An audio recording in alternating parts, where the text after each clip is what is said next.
ये रेवड़ी कल्चर देश के विकास के लिए बहुत घातक है। वो कहते हैं ना कि गरीब की थाली में पुलाव आ गया। ऐसा लगता है कि शहर में चुनाव रेवड़ी से कुछ लोगों को रेवड़ी देवी की याद आ जाती है। अब जीवन भर गैस बेचकर पैसे वसूले जाएं।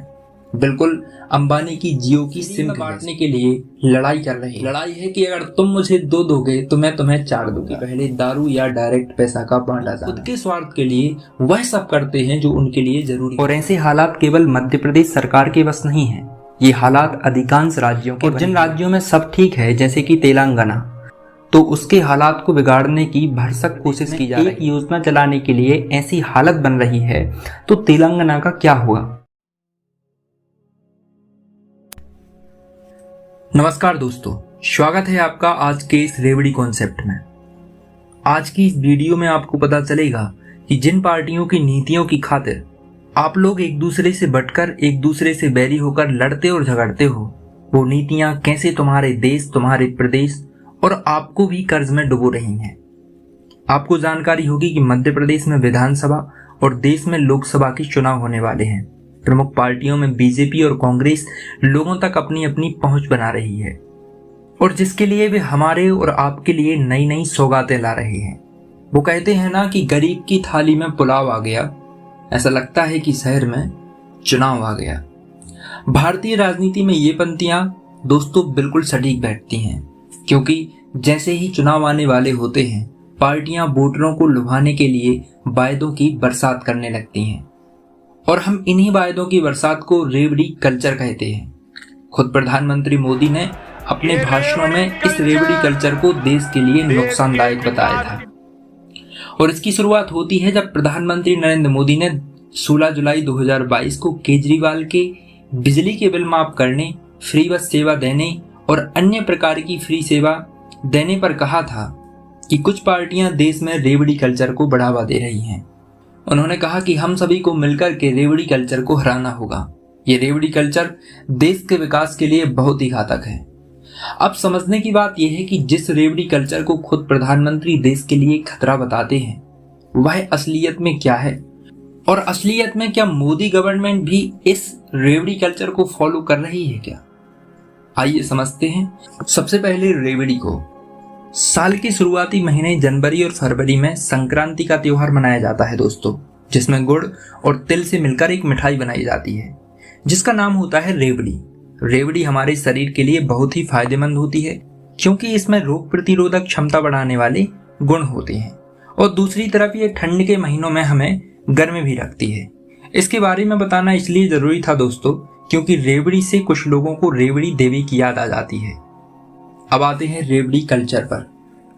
अब आप समझ गए होंगे कि जब भी कोई पार्टी चुनावी मौसम में वोटरों को लुभाने के लिए फ्री की योजनाएं जैसे मुफ्त बिजली, मुफ्त पानी, मुफ्त गैस सिलेंडर या फिर मुफ्त पैसा, राशन बांटती हैं, तो इसे ही रेवड़ी कल्चर कहा जाता है। जब 2022 में प्रधानमंत्री नरेंद्र मोदी ने केजरीवाल पर रेवड़ी कल्चर के आरोप लगाए थे, तो केजरीवाल ने उनके बयान का जवाब देते हुए कहा था उनके ही शब्दों में कि मुझ पर आरोप लगाए जा रहे हैं कि केजरीवाल फ्री की रेवड़ियां बांट रहा है, मुझे गालियां दी जा रही हैं। मैं लोगों से पूछना चाहता हूं कि क्या गलती कर रहा हूं अपने देश के बच्चों को मुफ्त व अच्छी शिक्षा देना, लोगों को अच्छा या मुफ्त का इलाज करवाना, इसे रेवड़ी नहीं कहते हैं। हम विकसित और गौरवशाली देश की नींव रख रहे हैं। केजरीवाल के इस जवाब ने दिल्ली के तो लोगों को संतुष्ट करा दिया। क्या सच में आप पार्टी इस रेवड़ी कल्चर से दूर है या फिर ये बयान केवल एक चुनावी राजनीति है? लेकिन आप समझिए कि रेवड़ी कल्चर को फॉलो करने में कौन सी पार्टियां, कौन से राज्य आगे हैं। इसको समझने के लिए सबसे पहले हम समझते हैं केंद्र सरकार, जिसमें मोदी गवर्नमेंट यानी कि बीजेपी की सरकार है, इनकी योजनाओं को। इनकी रेवड़ी योजनाओं की बात करें तो सबसे पहले इनकी योजना है प्रधानमंत्री गरीब कल्याण योजना। इस योजना के जरिए पिछले 6 महीनों से लोगों को फ्री में राशन दिया जा रहा है। पीएम किसान सम्मान निधि योजना, प्रति वर्ष किसानों को 12,000 तक की राशि दी जाती है, जिससे सरकार को प्रति वर्ष 75,000 करोड़ रुपए बांटने पड़ते हैं। प्रधानमंत्री उज्ज्वला योजना 2.0, 75 लाख महिलाओं को फ्री में गैस कनेक्शन दिए ताकि फिर जीवन भर गैस बेचकर पैसे वसूले जाएं, बिल्कुल अंबानी की जियो की सिम के जैसे।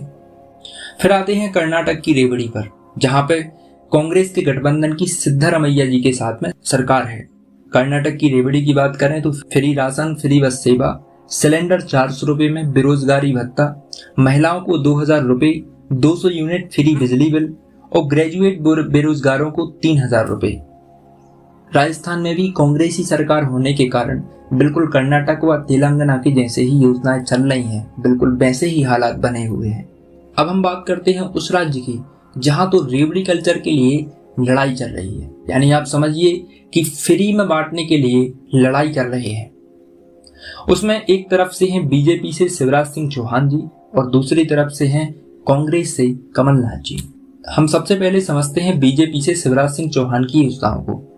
केंद्र सरकार की सभी फ्री की योजनाएं लागू होने के बाद में शिवराज सिंह चौहान जी ने किसान निधि योजना बनाई, बच्चों को फ्री की स्कूटर बांटी, महिलाओं को 1000 रुपए से 1500 रुपए तक का महीना दिया, बेरोजगारी भत्ता, बिजली बिल माफ किया, किसानों का कर्ज माफ, अतिथि शिक्षक की पेमेंट डबल कर दी, सहकारी कर्मचारियों की पेमेंट डबल करनी है और किसानों की ऋण माफी योजना लागू की गई है। इन्हीं सब योजनाओं को देख करके कमलनाथ जी का कहना है कि जितना शिवराज जी देंगे उससे ज्यादा फ्री में मैं दूंगा, बस तुम मुझे वोट दोगे। सीधा और सिंपल शब्दों में, क्योंकि इन्होंने कहा था कि अगर शिवराज जी महिलाओं को 1000 रुपए देंगे तो मैं 1000 की जगह 1500 रुपए दूंगा। अगर शिवराज जी 800 रुपए का गैस सिलेंडर देंगे तो मैं 400 रुपए में गैस सिलेंडर दूंगा। अगर शिवराज जी बिजली बिल को हर साल माफ करते हैं तो मैं हमेशा बिजली का बिल 200 यूनिट तक ही लूंगा। शिवराज सिंह चौहान जी अगर किसानों का 50,000 तक का कर्ज माफ करते हैं तो मैं किसानों का 2 लाख तक का कर्ज माफ करूंगा। उसी प्रकार शिवराज सिंह चौहान जी यदि अतिथियों की पेमेंट डबल करते हैं तो मैं कर्मचारियों की पुरानी पेंशन को बहाल कर दूंगा। दोस्तों आप देखिए कि किस प्रकार की लड़ाई चल रही है। लड़ाई है कि अगर तुम मुझे 2 दोगे तो मैं तुम्हें 4 दूंगा। ये थोड़ी मजाक की बात है, लेकिन अगर मुद्दे पे आए तो ये रेवड़ी योजनाएं बस उसी तरह की हैं जिस प्रकार के चुनावों के पहले दारू या डायरेक्ट पैसा का बांटा जाना। हो सकता है कि ये बातें कुछ लोगों को ठीक न लग रही हों, पर आज देश में राजनीति साम दाम दंड भेद में से दाम पर खेली जा रही है। लोगों को तरह तरह के प्रलोभन देके पटाया जा रहा है। आप देखिए कि आज की इस वीडियो में अभी तक मैं कोई भी एक योजना ऐसी नहीं बता पाया हूं जो सच में देश के डेवलपमेंट के लिए सहायक हो। आप समझने की कोशिश करिए कि ना तो प्रधानमंत्री मोदी दूसरी पार्टियों की नीतियों का कभी समर्थन करते हैं और ना ही कभी विपक्ष के लोग बीजेपी की नीतियों का समर्थन करते हैं। लेकिन जब बात खुद के स्वार्थ की होती है तो फिर चाहे राहुल गांधी जी हो या फिर नरेंद्र मोदी जी हो, यानी कि बीजेपी, कांग्रेस, आप या कोई भी पार्टी हो, वो खुद के स्वार्थ के लिए वह सब करते हैं जो उनके लिए जरूरी होता है। सुप्रीम कोर्ट ने 22 जनवरी 2022 में कहा था कि इन राजनीतिक दलों को रोका तो नहीं जा सकता है, लेकिन इनको असल कल्याणकारी योजनाओं को और रेवड़ी योजनाओं के बीच के फर्क को समझना चाहिए। साथियों आप समझने की कोशिश करिए कि ये सरकारें फ्री की योजनाओं के लिए इतना पैसा कहां से लाती हैं। इसे समझने के लिए हमें वापस आना होगा मध्य प्रदेश की राजनीति पर, जहां बीजेपी से शिवराज सिंह चौहान विधानसभा चुनाव होने के कारण से तरह तरह की प्रलोभनकारी योजनाएं ला रहे हैं।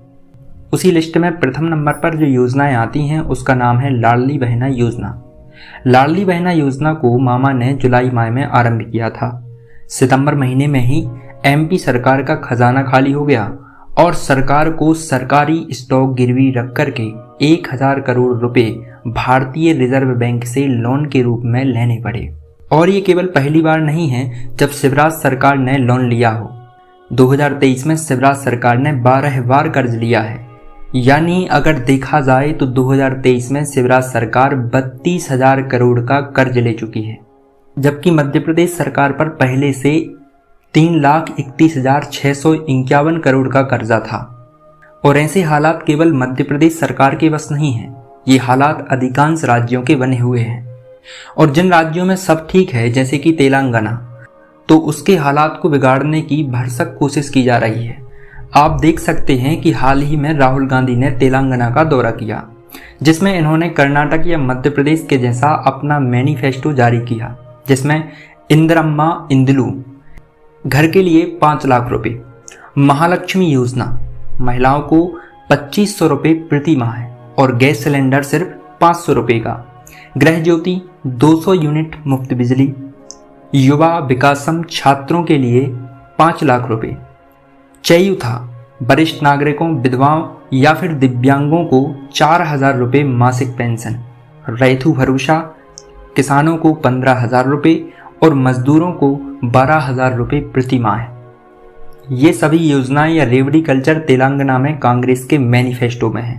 अब आप ही सोचिए कि मध्य प्रदेश में एक योजना चलाने के लिए ऐसी हालत बन रही है तो तेलंगाना का क्या होगा। यदि ओवरऑल कंक्लूजन को देखा जाए तो यही है कि पार्टी कोई भी हो, राजनेता कोई भी हो, अपनी पार्टी को जिताने के लिए ये लोग किसी भी हद तक जा सकते हैं, पर इतना तो पक्का है कि ये कल्चर देश को बहुत गहरे गर्त में ले जा सकता है।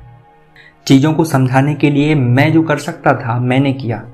अब आपकी बारी है कि मेरे प्रयास को सफल बनाने के लिए चैनल को सब्सक्राइब करें और वीडियो को लाइक करके अधिक से अधिक लोगों तक पहुंचाने की कोशिश करें।